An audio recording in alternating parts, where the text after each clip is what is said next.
ठीक है, we've done question number, solve question number 2 also, solve the problems given in example 1.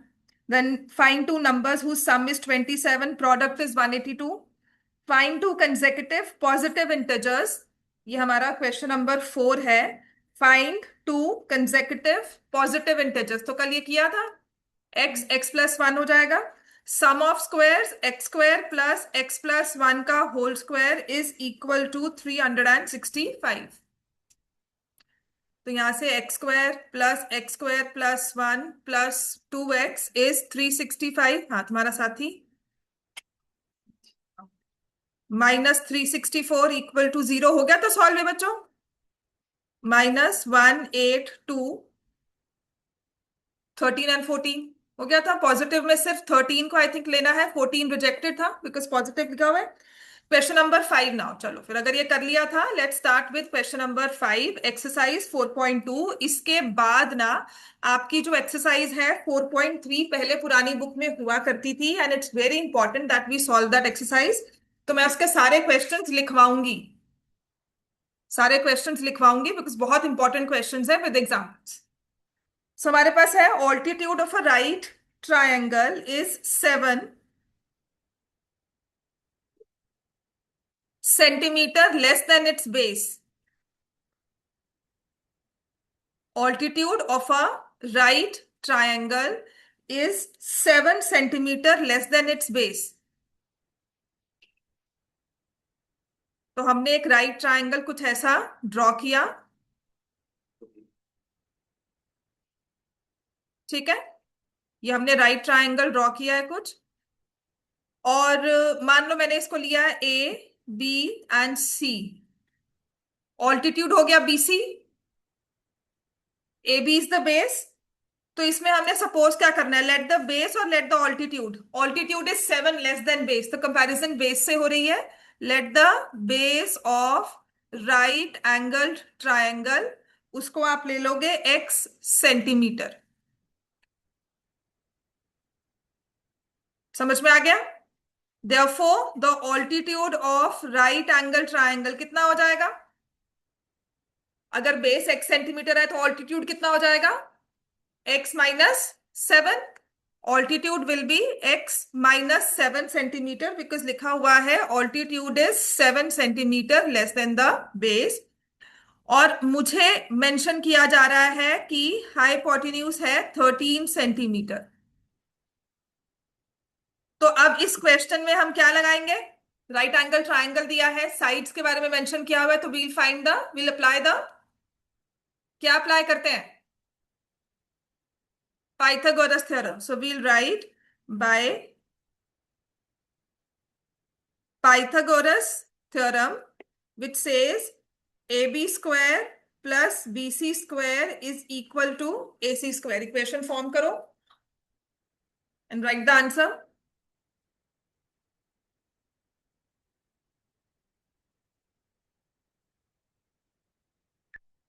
सहज जियाना ने आना आज.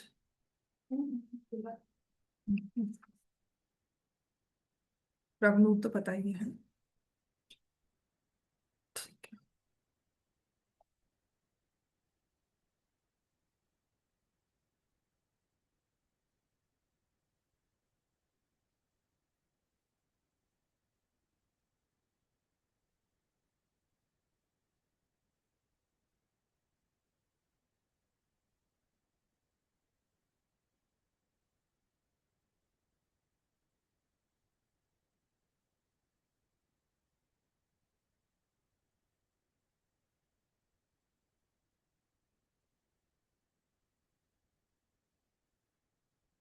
हाँ जी, क्या होगा A B square.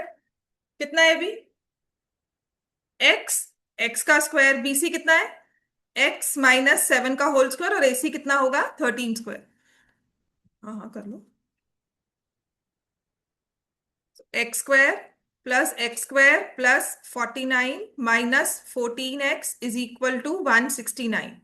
So 2x square minus 14x plus 49 minus 169 equal to 0. 2x square minus 14x -120 X square -7x -60 equal to 0। तो अब 60 के फैक्टर्स जिनमें सम 7 चाहिए।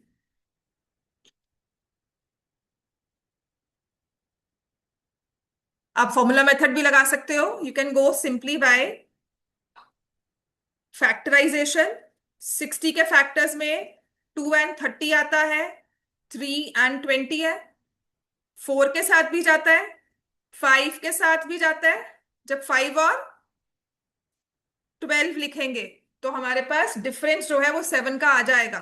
तो X square -12x +5x -60 equal to 0। x -12 +5x -12, so x +5 x -12 equal to 0। So either, अब वही चीज है, x की वैल्यू 12 हो सकती है, -5 rejected because sides can not be negative. Therefore, समझ में आ गया ना सबको ये वाला, है ना? तो हमने बेस को x लिया था, therefore base is equal to base of right angle triangle is 12 centimetre. Altitude क्या लिख रहे थे? 7 लेस। तो 12 - 7 कितना हो गया? 5 centimetre. Find the other two sides का है, तो we found the altitude, we found the base.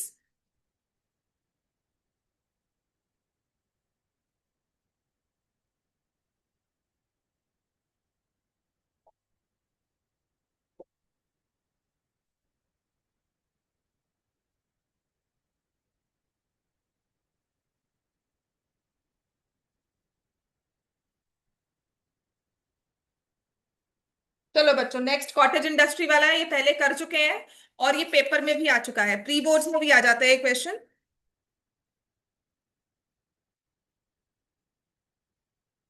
Next question जो है ना वो ट्राई करो, क्योंकि इसके बाद मैं आपको एग्जांपल्स करवाऊंगी जो पुरानी वाली बुक से हैं, और वो सब अपने पास रखनी है, बहुत ही ज्यादा इंपॉर्टेंट है।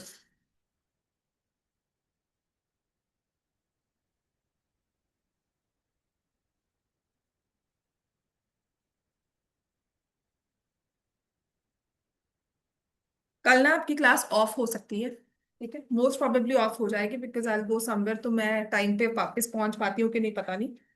सिर्फ आई रीच बाय 5, तो मैं आपको बाय 5 आई मैसेज, ठीक है? अगर मुझे थोड़ा भी डिले होता हुआ तो मैं आपको मैसेज कर दूंगी। अगर इफ आई रीच बाय 5 तो ऑब्वियसली आपकी क्लास तो है ही है, ठीक है? दैट डिपेंड्स, बस रास्ते में ट्रैफिक हो सकती है कल तो। तुम अपनी पूरी प्रेयर्स कर सकते हो, पूरी ताकत लगाओ, एग्जाम लेट हो जाए, है ना? समटाइम्स यू, मेरी बुक कितने है मेरी, चलो चल पढ़, छुट्टी हो जाएगी, पेपर में बोर्ड तो चलेंगे ना, बोर्ड नहीं कहीं जा रहे इधर उधर। हाँ, अब ना मेन टारगेट बोर्ड्स को देखो कि वो पेपर एक रियलिटी है सबसे बड़ी हमारे लिए। तो कुछ भी हो जाए, आज छुट्टी हो जाए, कल छुट्टी हो जाए, वो बोर्ड उसी टाइम पर होना है। अगर पहला पेपर फिर से जैसे पिछली बार की तरह आया ना, 17 फेब को पहला पेपर है, तो आपके पास सिर्फ जैन है, ठीक है ना? जैसे लास्ट ईयर डेट शीट आ गई थी, तो वी एक्सपेक्टिंग, मान लो इस साल भी ऐसी ही आती है, और फर्स्ट पेपर फिर अगर मैथ्स हो गया, अच्छी बात होती है क्योंकि लगातार मैथ्स पढ़ते हो फिर, ठीक है ना? ब्रेक नहीं मिलता। एक तरह से बुरा भी होता है कि लगातार मैथ्स पढ़ी जा रहे हैं, राइट? बट स्टिल टाइम ना बहुत कम हो जाता है, शॉर्ट, मतलब आप प्रैक्टिस कर रहे हो और फिर लगता है कि कोई टाइम नहीं मिला उसमें। चलो बच्चों, इतना हो गया सबका?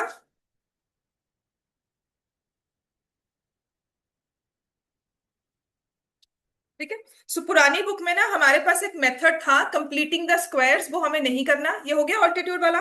अब क्वेश्चन नंबर 6 है, चलो इसमें, which says a cottage industry, जिसमें लिखा है cottage industry produces certain number of pottery articles in a day. It was observed that on a particular day cost of production of each article was 3 more than twice the number of articles produced. So let the number of articles produced per day या in one day x ले लोगे, therefore cost of production per article क्या लिखा हुआ है? 3 more than twice the number of articles. ठीक है, 3 more than twice the number of articles, तो रुपीज 2x plus 3। फिर आपको लिखा है total cost of production. Total cost दी हुई है इन अ डे 90। तो क्वेश्चन में अब क्या हो जाएगा बताओ? Number of articles, cost of article, cost of one article. Total cost निकालनी है तो हम क्या करेंगे? अब किन दो नंबर्स को मल्टीप्लाई करेंगे?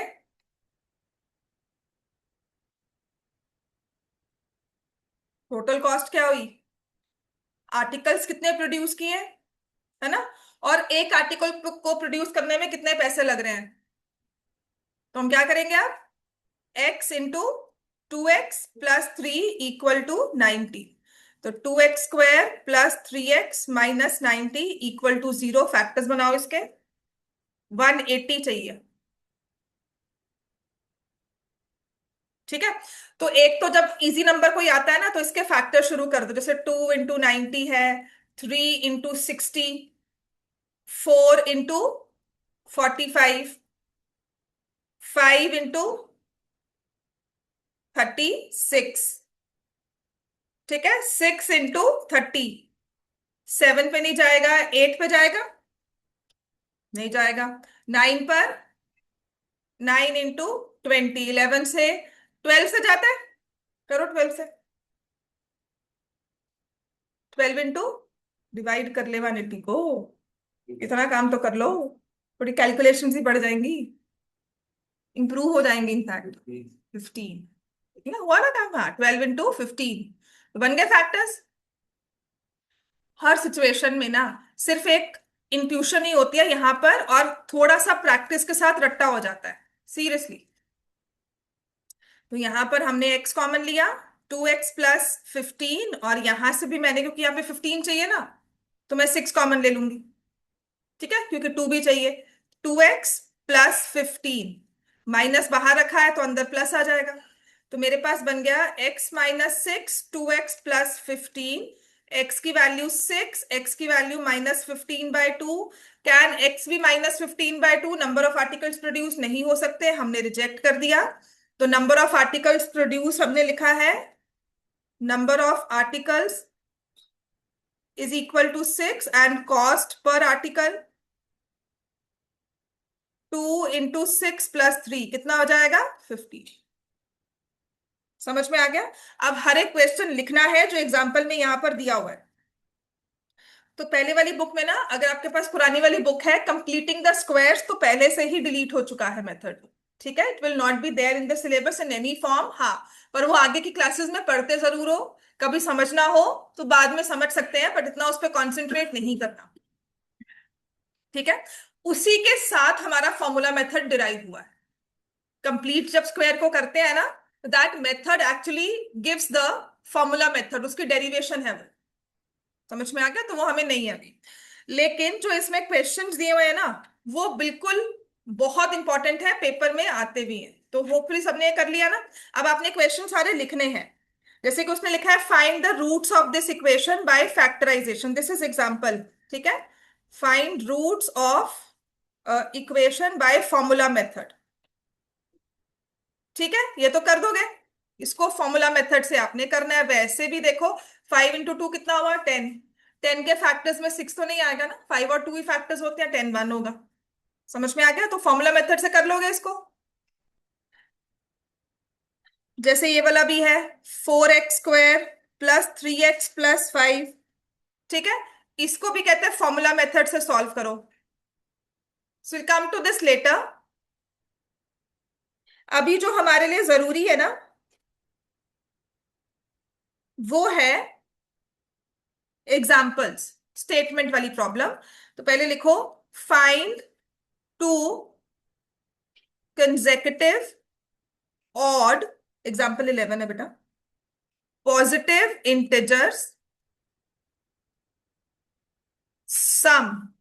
ये जो सारे लिखवा रही हूं ना, ये अलग से एक पेपर पे लिखकर अपनी बुक में पेस्ट कर लेना। तुम्हारी एनसीईआरटी में क्वेश्चंस होने चाहिए। ठीक है, फुल फ्लेजेडली एक पेपर लेना और पेस्ट कर लेना, टेप के साथ चिपका लेना। ये क्वेश्चन तुम्हारे बुक में होने चाहिए, तुम्हारे पास हर बार तुम्हें प्रैक्टिस करनी है, रजिस्टर्स नहीं ढूंढने हैं। बात समझ में आई है? मैं कल चेक करूंगी, सबने ये अलग से क्वेश्चंस लिखे होंगे और आपके बुक में ऐसे पेस्ट चाहिए, क्योंकि ये सारे एग्जांपल्स पेपर में आते हैं। सम ऑफ हुज स्क्वायर्स इज 290, क्योंकि मैं कुछ भी कर लूं, मैं आपको एक्स्ट्रा इसकी पूरी पीडीएफ दे दूं, मैं आपको पिक्चर्स क्लिक करके दे दूं, फिर भी तुमने सॉल्व नहीं करना जब तक वो बुक में नहीं होगा।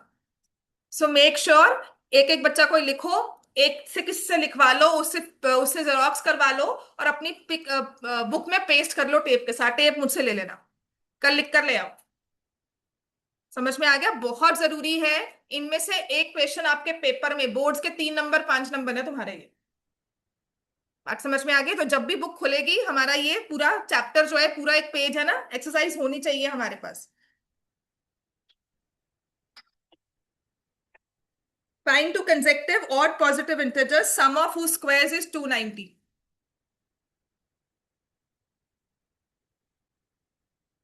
ठीक है, क्या लिखोगे इसमें? चलो सॉल्व करना शुरू करो। कंसेक्टिव ऑड पॉजिटिव इंटीजर्स क्या लिखते हैं पहले? हरसिमरत बताओ। एक्स क्या क्या लिखते हो लाइन?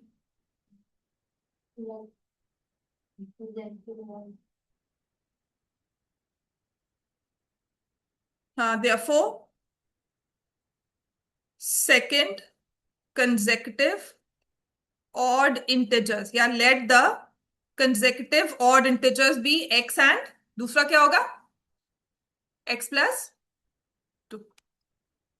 सहज इसके बाद बताओ फिर क्या होगा? सम ऑफ whose स्क्वायर्स लिखना था यहाँ पे। हाँ, वेरी गुड वरदान। चल इसको आगे सॉल्व कर, जो लिख रहा है लाइन यहाँ पर, अगर नहीं लिखा हुआ तो अभी लिखो फटाफट से। हाँ, ठीक है, अब फटाफट से हरवीर इक्वेशन बताकर मुझे बताओ इसमें प्लस माइनस करके क्या बन रही है, और तू सॉल्व करनी शुरू कर। नेक्स्ट तुम्हारे पे तारिश। वो भी दोगी बेटा? सॉल्व कर। अच्छा, फैक्टर्स नहीं पूछ रहा। हाँ बताओ, I am waiting for you.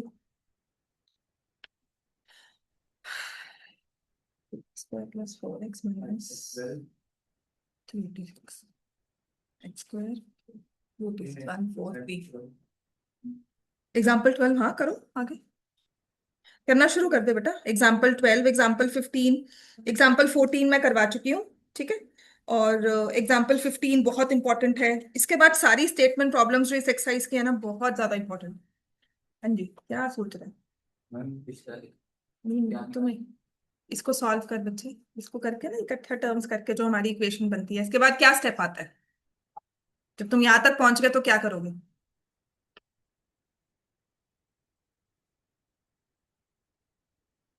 हाँ तारिश, तू बता क्या करेगा अगर यहां तक पहुंच गया हम? फिर? हम्म, ठीक है, अब क्या करेंगे इसके बाद? हाँ, हाँ, और फिर इसके बाद क्या करेंगे? 2 कॉमन ले लेंगे। x² plus 2x minus 143 equal to 0। 143 के फैक्टर्स कर लो। ना 2 से जा रहा है, ना 3 से जा रहा है। 3 से जा रहा है नहीं, ना 4 से जा रहा है, ना 5, ना 6, ना 7। 7 से जाता है नहीं। 8, 8, 9, 10, 11, 11 से कोशिश करो। तो यहाँ पर आपके जो डिविजिबिलिटी टेस्ट जो बचपन में कभी किए थे ना, उन सब की प्रैक्टिस, उन सब की चीजें ना, 10th मतलब सब कुछ पिछला याद करवा देगी। तो यहाँ से अगर हम इसको 11 से, 11 इंटू 30, ठीक है, अब समझ में आ गया? वो विद बन गए factors. 13x minus 11x minus 143 equal to 0। तो x plus 13, x minus 11 factors हो गए इसके। x की वैल्यू -13, x की वैल्यू 11। -13 को हम क्या करेंगे? रिजेक्टेड। क्यों रिजेक्ट करेंगे भाई? द रीजन, क्योंकि हमें क्या लिखा हुआ है? पॉजिटिव लिखा हुआ है क्वेश्चन में, कंसेक्टिव पॉजिटिव लिखा हुआ है, तो हमने इसको रिजेक्ट कर दिया। x की वैल्यू आ जाएगी 11, therefore the numbers are 11 and 13। The numbers are 11 and 13. समझ में आ गया इतना? नेगेटिव आ रहा है, तो कोई बात नहीं, तो फैक्टर्स नहीं होगा तो आप लिखोगे नो रियल रूट्स बस। अभी मैंने कहा था ना will come to it later, because उसमें फिर हम रियल रूट्स के बारे में पढ़ेंगे जब वो एक्सरसाइज पूरी करवाऊंगी। हो गया बच्चे सबका ये? ठीक है, नेक्स्ट लिखो। नेक्स्ट एग्जाम्पल है, a rectangular park is to be designed, a rectangular park is to be designed whose breadth is 3 meter less than its length.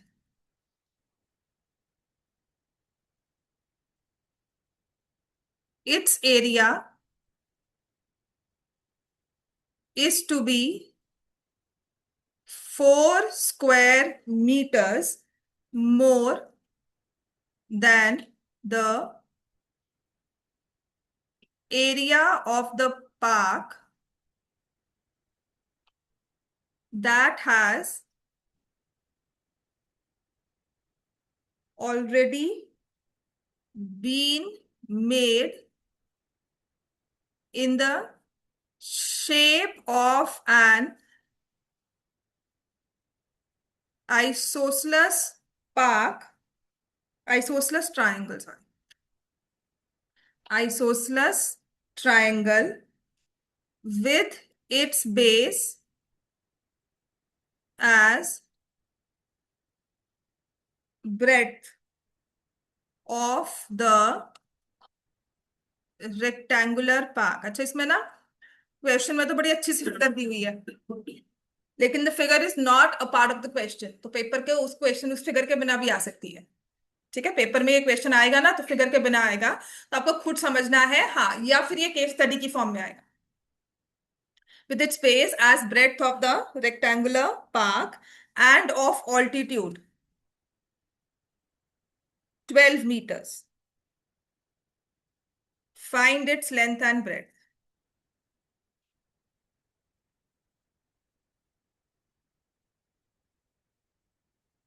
एक रेक्टेंगुलर पार्क बना रहा है तो रेक्टेंगल बनाओ भाई, है ना?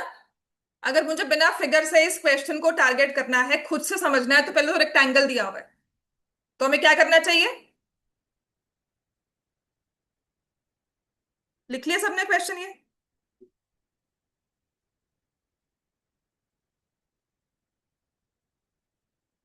सो ड्रॉ अ रेक्टेंगल, सबसे पहला काम हमारा, दिख रहा है?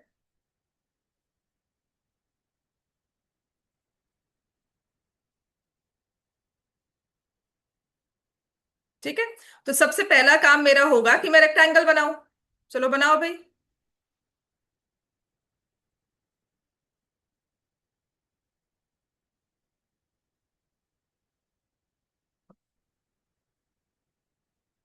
ठीक है, हमने रेक्टेंगल बना लिया, बड़ा अच्छा सा हमें कहा हुआ है। ठीक है, अब इस रेक्टेंगल के पास एक लेंथ होगी, एक ब्रेड्थ होगी। पहले इस क्वेश्चन को समझेंगे फिर लिखते हैं। तो लेंथ जो ब्रेड्थ है ना, वो कहते हैं 3 metre less than the length है। ब्रेड्थ जो है वो लेंथ से 3 छोटी है, तो इसमें सपोज क्या करना होगा, लेट द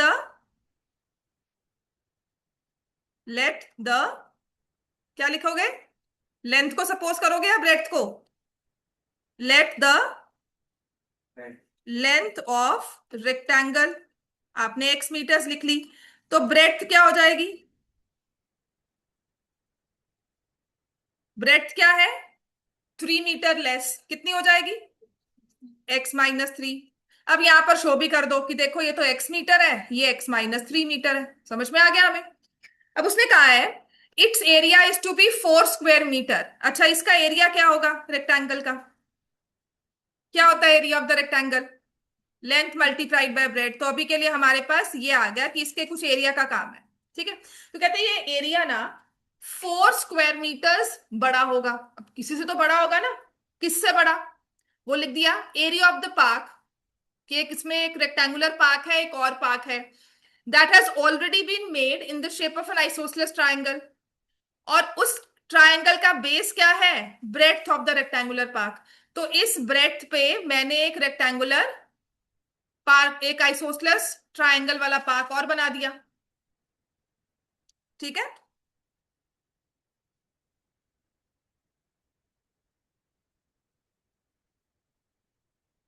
समझ में आ गया? तो इसकी बेस है x-3 metre. So base of isosceles triangle park is x-3 metre. हम कंपेयर कर रहे हैं रेक्टेंगल के एरिया को और ट्रायंगल के एरिया को, कि रेक्टेंगल का एरिया कुछ ज्यादा है एरिया ऑफ ट्रायंगल से, 4 स्क्वायर मीटर ज्यादा है। तो आप मुझे बता सकते हो how we find area of triangle? क्या फॉर्मूला होता है? Half into base into altitude या हाइट। तो बेस तो आपको दिया हुआ है x-3। अब इसकी हाइट क्या मेंशन की हुई है? With base as breadth and altitude कितना दिया हुआ है? 12 सेंटीमीटर। तो हमने कहा भाई इसका ऑल्टीट्यूड मुझे दिया हुआ है 12 मीटर्स। तो आप मुझे बता सकते हो what is area of the triangle now? Area of triangle क्या होगा? Half into x-3 into 12। तो ये हमने निकाल लिया 6 इंटू x-3 स्क्वायर मीटर। ठीक है, अब लिखा क्या था? Area of the rectangle is 4 square metres more than area of park. Rectangle का एरिया क्या था? x into x-3। इसका एरिया क्या निकाला है? 6 इंटू x-3। रेक्टेंगल का एरिया पार्क के एरिया से, ट्राइंगल के एरिया से 4 ज्यादा है। तो इक्वेशन क्या बन जाएगी? ये रेक्टेंगल का एरिया है, x-3 is 4 more than 6 into x। Solve करो अब इसको।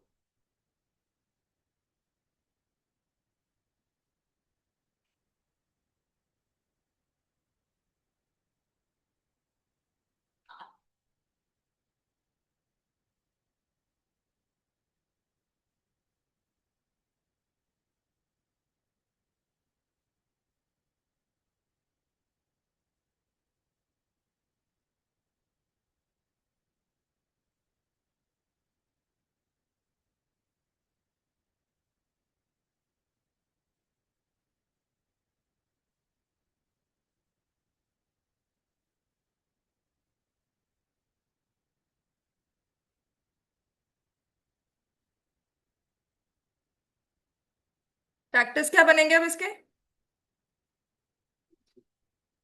वेरी गुड, चल बनाओ, लिखो। उसमें से कौन सा रखेंगे कौन सा नहीं? x² - 7x - 2x + 14 = 0। तो यहां से x-7 x-2 मैंने निकाल लिया। x की वैल्यू 7, अब दोनों ही पॉजिटिव है ना? मतलब लेंथ 7 भी हो सकती है और 2 भी हो सकती है। 7 पॉसिबल है। सो अगर मैं लेंथ को रखती हूँ 7 मीटर्स, ब्रेड्थ क्या हो जाएगी? क्या रखी थी हमने breadth? 7 - 3 x-3 which is 4 metres. बिल्कुल ठीक है। लेकिन अगर मैं लेंथ को 2 रखती हूँ, ब्रेड्थ कितनी हो जाएगी? 2 - 3। तो लेंथ नेगेटिव नहीं हुई, लेकिन लेंथ ने ऐसा नंबर दिया जिससे ब्रेड्थ नेगेटिव होगी, तो इसको हम कर देंगे रिजेक्टेड। ठीक है, therefore length of the rectangular garden is 7 metres, breadth is 4 metres. बात समझ में आ गई सबको? अब नेक्स्ट लिखो। Very very very important question. ठीक है, ये ऐसा क्वेश्चन है जो आपको सच में बोर्ड्स में आएगा, किसी एक पेपर में, किसी एक सेट में होगा ही होगा, आपके प्री बोर्ड्स में, टेस्ट में ये क्वेश्चन होगा ही होगा। ठीक है, तो इसको तो लिख चिपका लेना यहाँ पर कि इसको तो सॉल्व करना ही है। लीनियर इक्वेशंस में भी बार बार आया था और यहां पर भी। सो एवरीवनस डन। नेक्स्ट लिखो। छुट्टी होगी इसको बनाओ।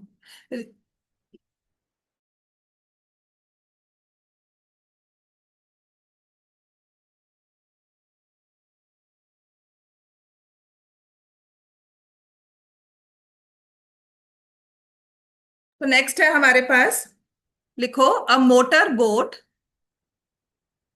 ये बहुत ही इंपॉर्टेंट क्वेश्चन है। Whose speed, sit you, whose speed is 18 kilometers per hour. 18 kilometers per hour in still water. In still water.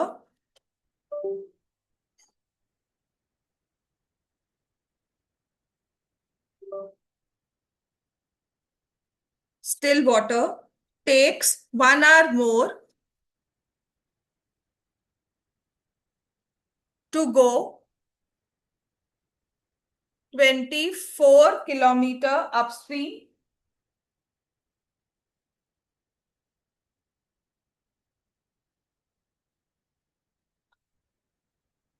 than to return downstream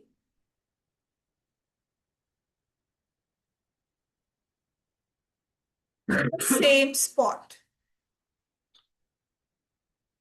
Find the speed of the stream.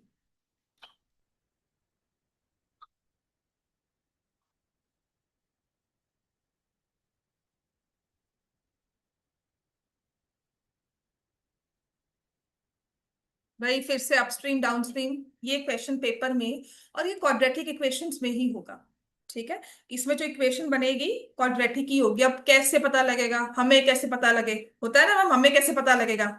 एक तो देखो इसने distance दिया होगा, ठीक है, वो वहां पर भी दिया हुआ था, लेकिन लीनियर इक्वेशंस में आपको दोनों ही स्पीड नहीं दी जाती, ना ही बोट की ना ही स्ट्रीम की। यहां पर ना कोई एक स्पीड दी होगी, यहां पर एक बोट की स्पीड दी है। मैक्सिमम क्वेश्चंस में बोट की स्पीड दी होती है। मेरे पास एक क्वेश्चन है, दिखा एक ही था आज तक, मुझे एक ही मिला है जिसमें स्ट्रीम की स्पीड दी हुई है। बात समझ में आई? वर्कशीट में लिखा हुआ है, तो मैक्सिमम नंबर ऑफ टाइम्स आपको बोट की स्पीड दी जाएगी। ठीक है, दोनों में से एक स्पीड गिवन है, मतलब मान लो वो क्वेश्चन है क्वाड्रेटिक इक्वेशंस का। अब हमारा कॉन्सेप्ट क्या कहता है, चाहे अपस्ट्रीम जाना हो चाहे डाउनस्ट्रीम जाना हो। ठीक है, ये है डाउनस्ट्रीम, आपकी बोट है ऊपर नीचे को आ रही है, और ये स्ट्रीम। तो जो स्पीड होती है डाउनस्ट्रीम में वो क्या होती है? बोट की स्पीड बी, स्ट्रीम की स्पीड एस। तो डाउनस्ट्रीम स्पीड कितनी हो जाएगी? प्लस या माइनस? प्लस, कितना लिखेंगे? B plus S. ये हमारी स्ट्रीम है, इस डायरेक्शन में जा रही है।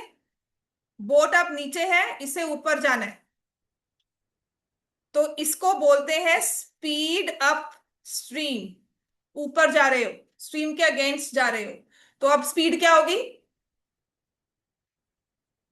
क्या करेंगे, प्लस या minus? Minus, B minus X. दो चीजें जो सबसे इंपॉर्टेंट इस क्वेश्चन में चाहिए वो यही कि हमें प्लस करना कब है और माइनस करना कब है। ठीक है, अब इस क्वेश्चन में लेट, क्योंकि हमें स्पीड ऑफ द स्ट्रीम निकालनी है, तो हम लिखेंगे let the speed of the stream. लिखो, let the speed of the stream equal to x kilometre per hour. तो दोनों चीज निकाल लोगे, स्पीड अपस्ट्रीम, स्पीड डाउनस्ट्रीम। ठीक है, और स्पीड ऑफ बोट कितनी दी हुई है? 18। तो अब मुझे बताओ अपस्ट्रीम स्पीड कितनी होगी?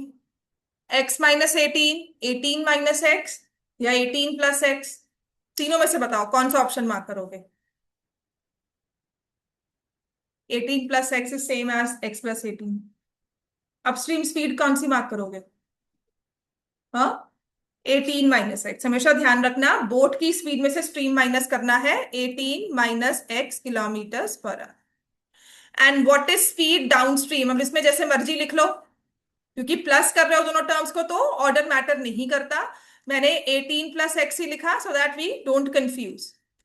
ठीक है, अच्छा डिस्टेंस कितना दिखा हुआ था क्वेश्चन में? 24 दिया हुआ ना। ठीक है, तो अब ना यहाँ पर हमने डिस्टेंस भी लिख दिया कि डिस्टेंस तो दोनों केस में सेम है। ये तो नहीं कि ऊपर जा रहे हैं तो ज्यादा डिस्टेंस है, नीचे जा रहे हैं तो कम डिस्टेंस है, कुछ ऐसा नहीं हुआ, डिस्टेंस दोनों में सेम है।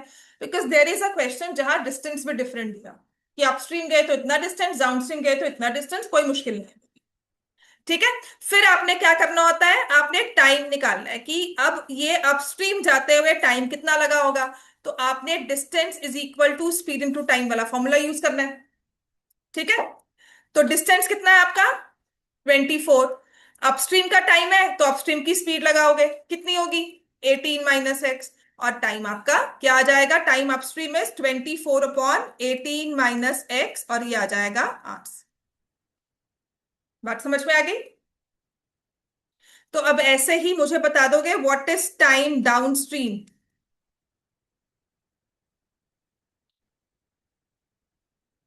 क्या होगा, टाइम डाउनस्ट्रीम में क्या लिखोगे,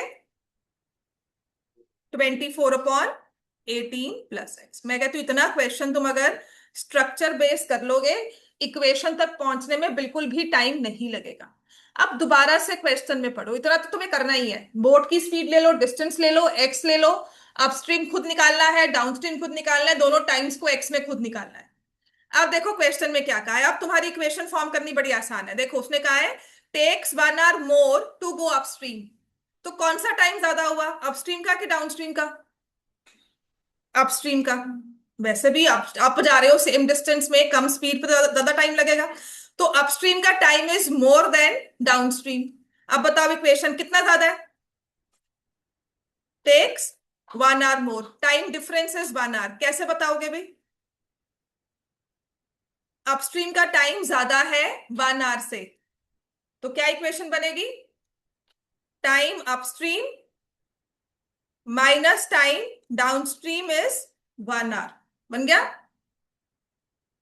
समझ में आया। अपस्ट्रीम का टाइम आपने एक्स में लिखा था, डाउनस्ट्रीम के टाइम को माइनस कर दिया, आंसर इज 1। बैठ।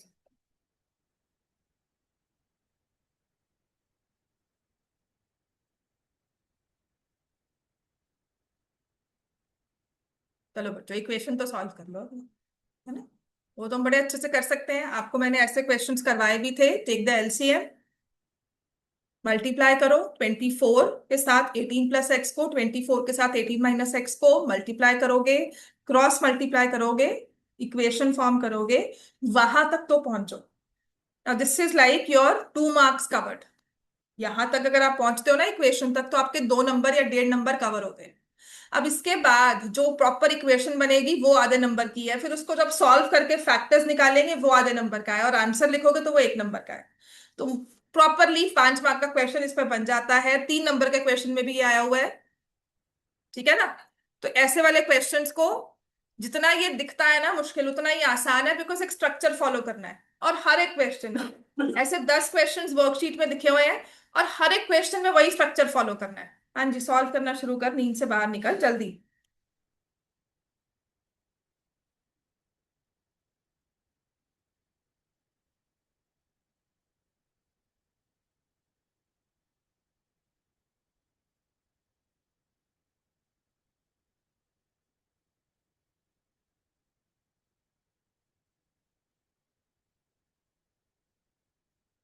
अच्छा, मुझे समझ में आता है कि यहाँ पर 24 18 ना कैंसिल हो जाएंगे, तो मैं मल्टीप्लाई नहीं करती हूँ उनको।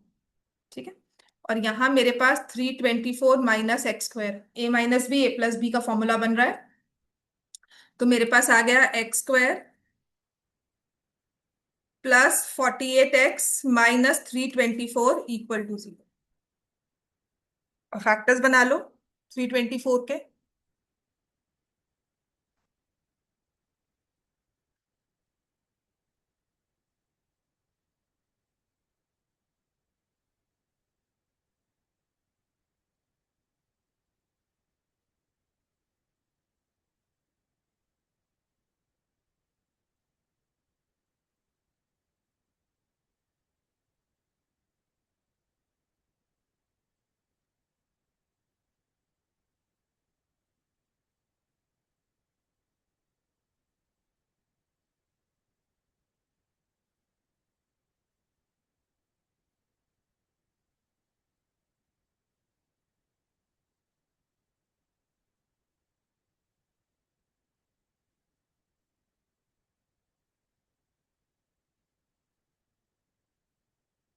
प्रैक्टिस के साथ ही आएगा। डिफरेंस चाहिए हमें 48 का, क्योंकि प्रोडक्ट इज -324। तो एक नंबर 48 से बड़ा चाहिए, उसमें से कुछ सब्ट्रैक्ट करेंगे तो 48 आएगा। So I have to reach a product, a number which is more than 48। ठीक है, तो ये आ जाएगा x plus 54 -6 x plus 54 equal to 0। x-6 x plus 54, x की वैल्यू 6 आ गई, x की वैल्यू -54, क्योंकि स्पीड की बात हो रही थी तो x रिजेक्टेड हो जाएगा, मतलब -54 जो है वो रिजेक्ट हो जाएगा। तो x की वैल्यू क्या आ जाएगी? 6, which means speed of the stream is 6 kilometres per hour. Next question लिखो फटाफट से। नेक्स्ट स्टेटमेंट प्रॉब्लम हो गया सबका ये? ठीक है, नेक्स्ट है the sum of reciprocals. The sum of reciprocals of Rahman's age in years 3 years ago and 5 years from now is 1/3. Find his present age.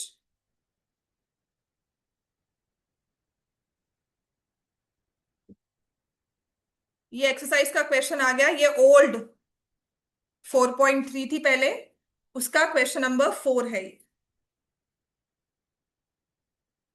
इसके सारे ही स्टेटमेंट प्रॉब्लम्स बहुत इंपॉर्टेंट है, चाहे बेसिक हो चाहे स्टैंडर्ड हो।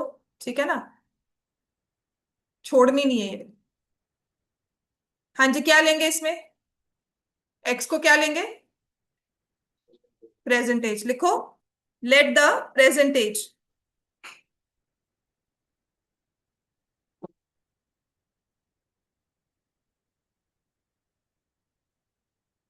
फिर कौन सी वाली एज दी हुई है? 3 years ago। So what is age 3 years ago? कितनी होगी? x -3 years, and age 5 years hence x+5। और क्या हमारी स्टेटमेंट बन जाएगी, इक्वेशन ताहिरा बताओगी? सम ऑफ रेसिप्रोकल दिया हुआ है।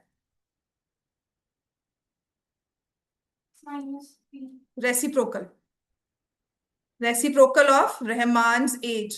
एज क्या थी 3 साल पहले ये, तो इसका रेसिप्रोकल लोगे तो क्या आ जाएगा? हाँ, और दूसरा 1/, इसका अब क्या करना है हमें? सम, और किसके इक्वल आ जाएगा?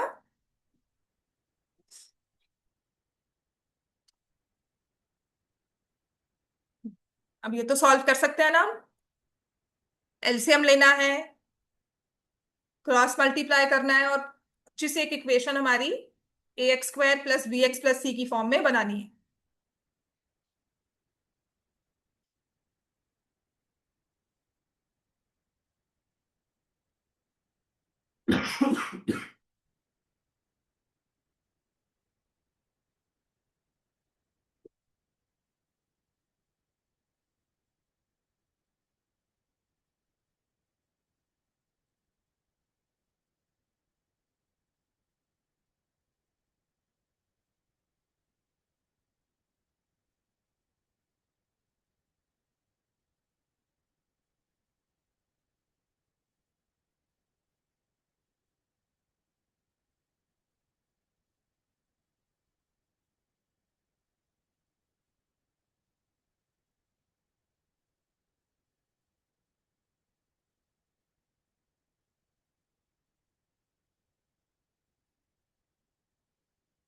हाँ जी बेटा, क्या इक्वेशन बनी इसमें?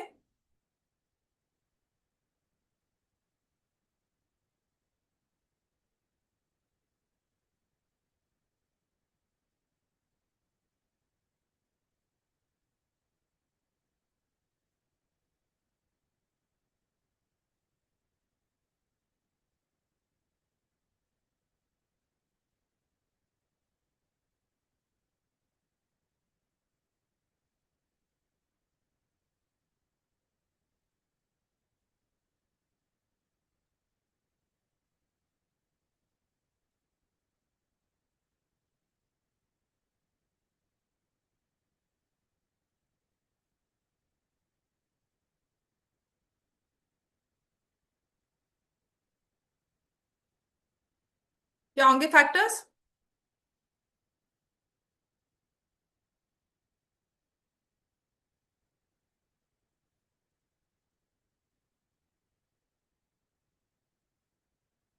-3 rejected, age cannot be negative, so Rahman's present age is equal to 7 years.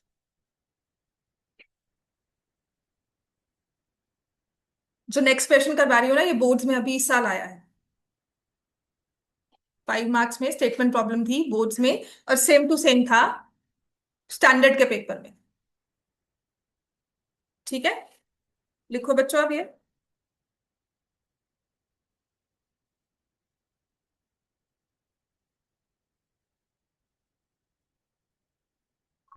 In a class test,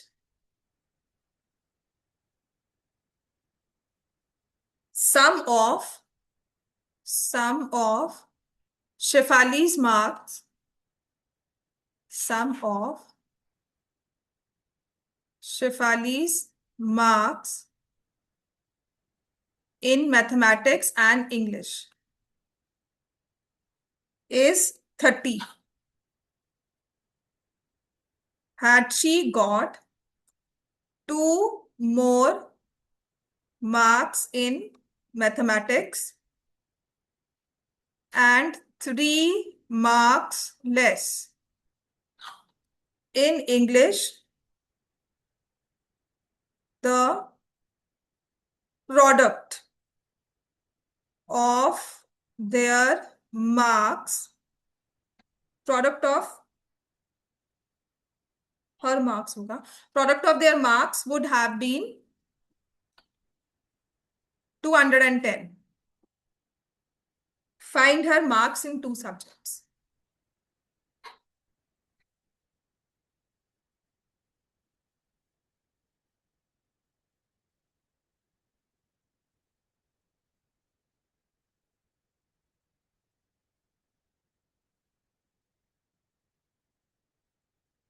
actual board का क्वेश्चन है ये। अब आप ये देख लो एक्सरसाइज कितनी इंपॉर्टेंट है, बुक से हटा दी लेकिन बोर्ड में क्वेश्चन डाल रहे हैं।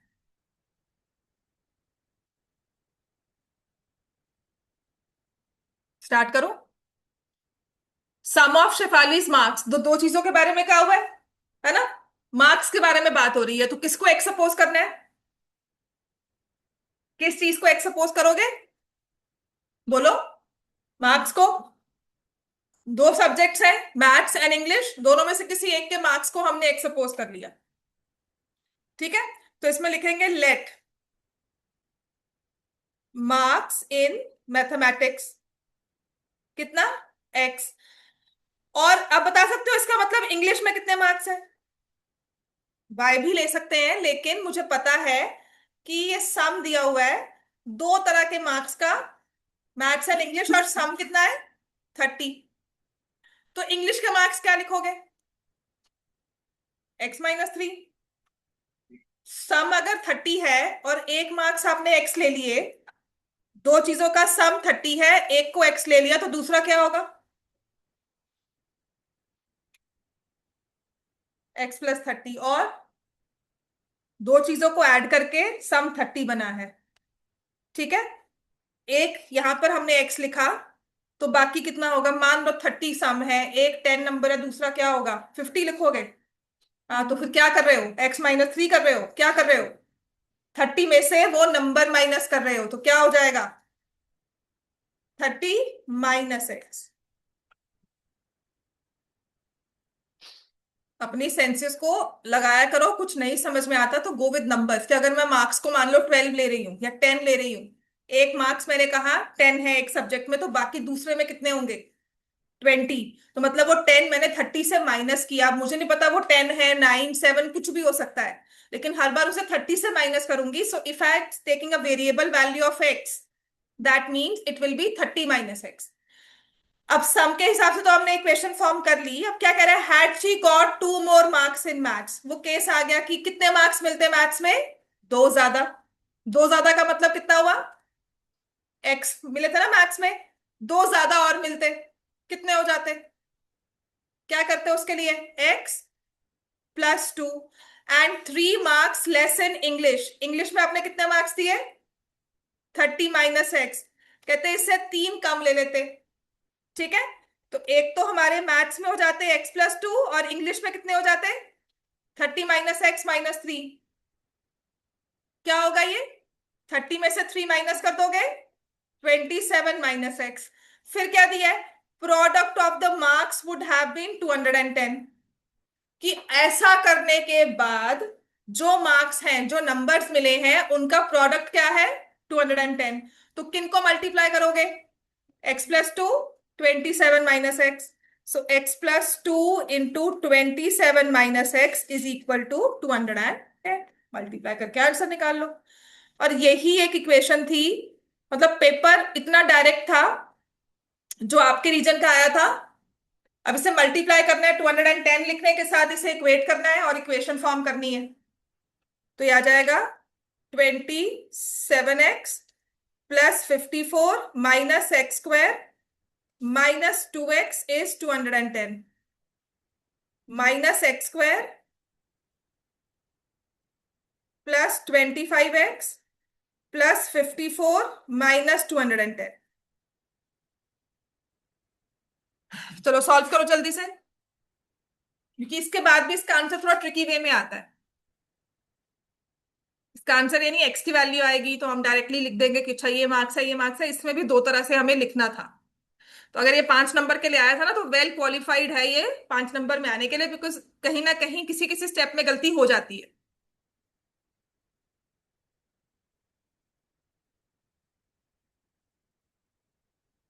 तो क्या हो जाएगा? x² minus 25x plus 210 minus 54 कितना होगा? 1।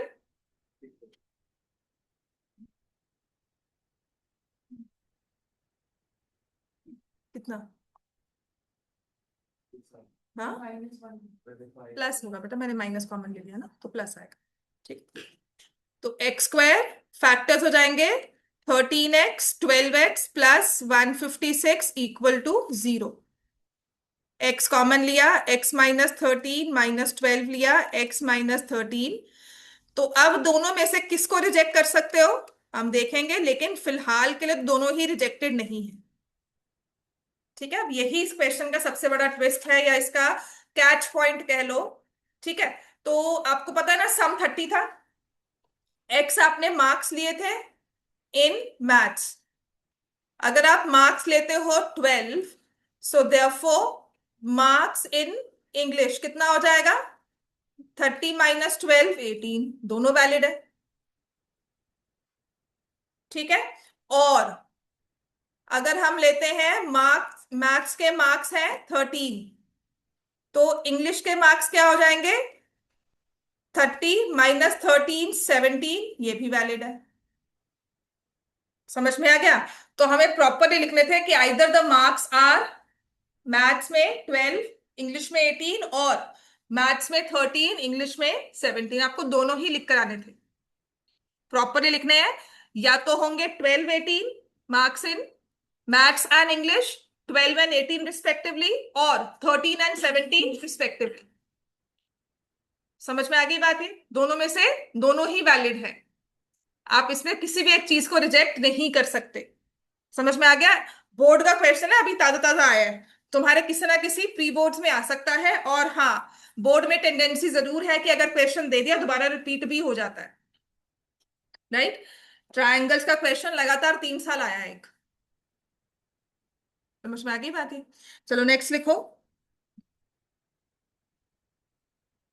Now again a very easy question है। The diagonal of a rectangular field, diagonal of a rectangular field is 60 meters more than the shorter side.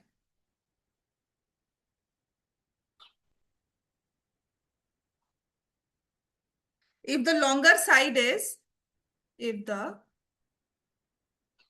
longer side is 30 meters more than the shorter side.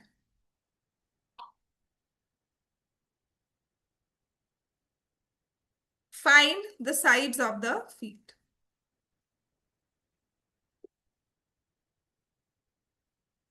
तो बहुत आसान question है। एक rectangle दिया है, उसका diagonal दिया है, शॉर्टर साइड, लॉन्गर साइड। और अगर ऐसा रेक्टेंगल दिया हो, डायगोनल दिया हो, तो हमें क्या लगाना होता है?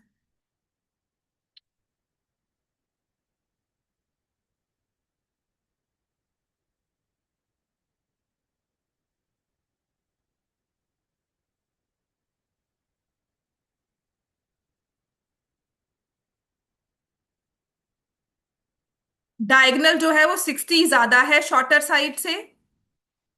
शॉर्टर साइड ब्रेड्थ हो गई, है ना? तो इसमें आप ले सकते हो।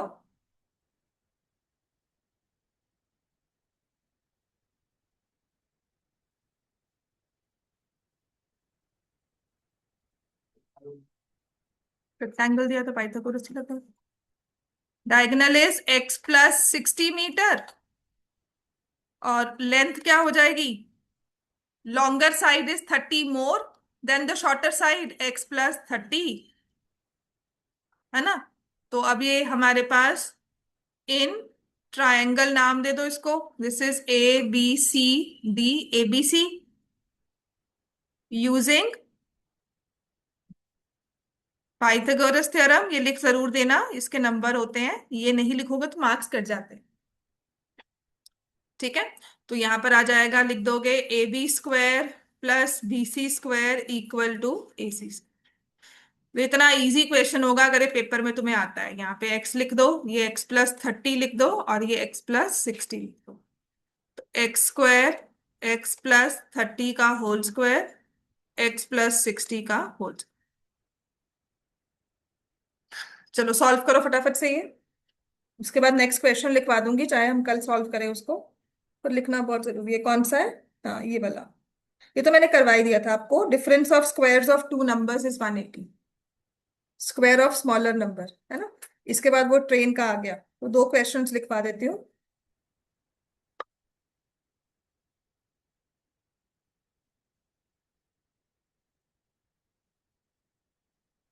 I'll share the picture of this.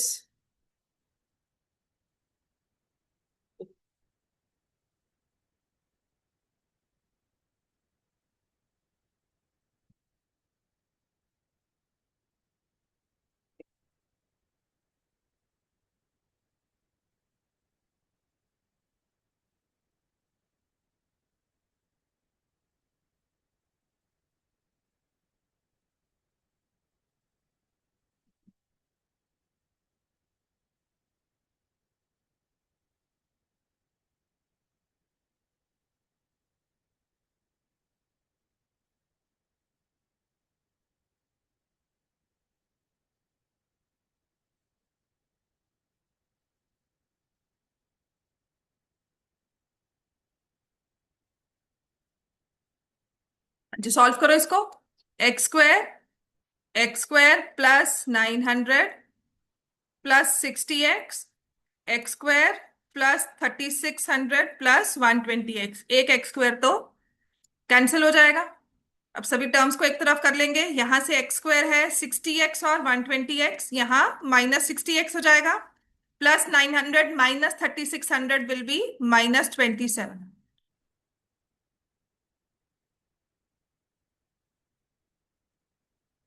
Practice बना लो।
अब बताओ भाई, लेंथ कितनी है इसकी? लेंथ के लिए x+30 करना है, तो इसमें x+30 कर दो बस। 90 + 30 which is 120 metre.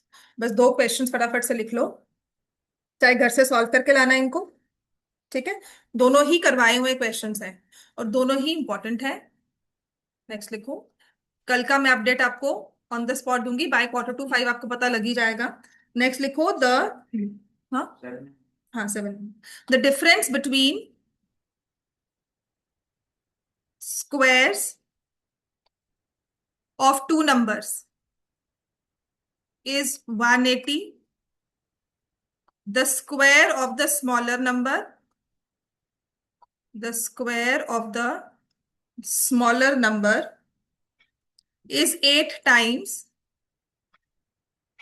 that of the larger number.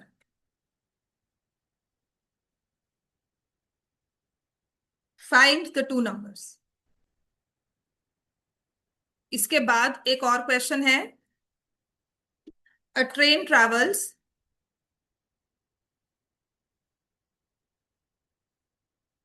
360 kilometers at a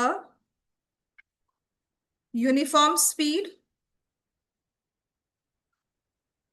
if the speed